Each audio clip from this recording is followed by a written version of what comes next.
അപ്പം എനിക്കറിയില്ല നിങ്ങൾ എൻ്റെ ബ്ലൈൻഡ് ബാഗിൻ്റെ പാർട്ട് 1ഉം പാർട്ട് 2ഉം കണ്ടുവന്ന്. അപ്പം നിങ്ങൾ പാർട്ട് 1ഉം പാർട്ട് 2ഉം കണ്ടിട്ടുണ്ടെങ്കിൽ ശ്രദ്ധിച്ചിട്ടുണ്ടാവും അതിൻ്റെ എഡിഷൻ സ്ക്വിഷിയാണിത്. അപ്പം നിങ്ങൾക്ക് അറിയുമെന്ന് എനിക്കറിയില്ല, ഞാൻ അറിയുമെന്ന് വിശ്വസിക്കുന്നത്. എന്തായാലും ഞാൻ പറയുകയാണ് എന്താണ് ഈ സ്ക്വിഷി. അപ്പം നിങ്ങൾക്കറിയാം ഞാനത് കാണിച്ച സ്ക്വിഷിയാണ്. അപ്പം എനിക്കിത് ഭയങ്കര ഇഷ്ടമായെന്ന് ഞാൻ പറഞ്ഞാണ്. ഇത് ഞാൻ സ്വന്തം ഉണ്ടാക്കിയതാണ്. അപ്പം ആദ്യം നമുക്ക് എന്താണ് ഈ സ്ക്വിഷി എന്ന് പറയാം.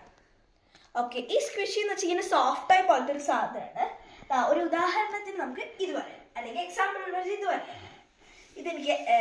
എനിക്ക് ഭയങ്കര ഇഷ്ടമുള്ള ഒരു ടോയാണ്. അപ്പം എല്ലാ കുട്ടികൾക്കും ഏകദേശം ഇത് ഇഷ്ടമായിരിക്കും. പിന്നെ ഈ സ്ക്വിഷി എങ്ങനെ ഉണ്ടാക്കുന്നതെന്ന് വെച്ചാൽ ഞാൻ ഉണ്ടാക്കിയൊരു രീതി പറയാണ്.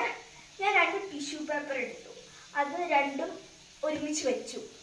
എന്നിട്ട് എന്താ സോഫ്റ്റ് ടോയ്സിന് എന്താ പഞ്ഞി കാണാമല്ലോ നിങ്ങൾക്ക്, സോഫ്റ്റ് ടോയ്സിൻ്റെ പഞ്ഞിയുണ്ട്, അത് ഞാൻ അതിന് മുകളിൽ ഒരു റൗണ്ട് ആക്കിയിട്ട് വെച്ചു.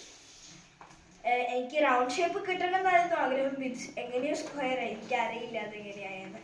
അപ്പം നമുക്ക് എന്ത് ചെയ്തു, അതിൻ്റെ ഉള്ളിൽ ഞാൻ റൗണ്ട് ആക്കി വെച്ചിട്ട് എന്ത് ചെയ്തു, ഇതിങ്ങനെ ഈ ഭാഗം കണ്ട് ഇങ്ങനെ കവർ ചെയ്യുന്ന പോലെ ഞാൻ സെലോ ടാപ്പ് വെച്ചു, ഇങ്ങനെ ഒട്ടിച്ചു. അങ്ങനെ ഒട്ടിച്ചു വന്നു.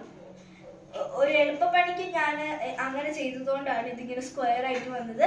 നിങ്ങൾ നല്ല രീതിയിൽ ചെയ്താൽ നിങ്ങൾക്ക് അത്യാവശ്യം സർക്കിൾ ആയിട്ട് കിട്ടും. ഇതുപോലെ ഇതിൽ ഞാൻ അധികം പഞ്ഞി ചേർത്തിട്ടില്ല, അതുപോലെ നല്ല സർക്കിളായി കിട്ടിയിട്ടുണ്ട് എനിക്ക്. അപ്പം എന്നിട്ട് നിങ്ങൾക്ക് ഇഷ്ടമുള്ളൊരു കളർ കൊടുക്കുക. ഞാനൊരു വെറൈറ്റിക്ക് വേണ്ടിയിട്ട് എൻ്റെ അടുത്തുള്ള ഒരു ഗ്ലിറ്ററോ സ്പാർക്കിളോ പെണ്ണും വെച്ചിട്ട് കണ്ടോ, ഈ കണ്ണൊക്കെ ഇങ്ങനെ ഈ ഒരു സിൽവർ കളർ കണ്ടോ. അപ്പം ഞാനത് അങ്ങനെ ആക്കി കൊടുത്തിട്ടുണ്ടായിരുന്നു. എനിക്കിഷ്ടമുള്ള രീതിയിലാണ് ഞാൻ ചെയ്തത്. അപ്പം നിങ്ങൾക്ക് ഇഷ്ടമുള്ള രീതിയിൽ നിങ്ങൾക്കും ചെയ്യാം. അപ്പം ശരി.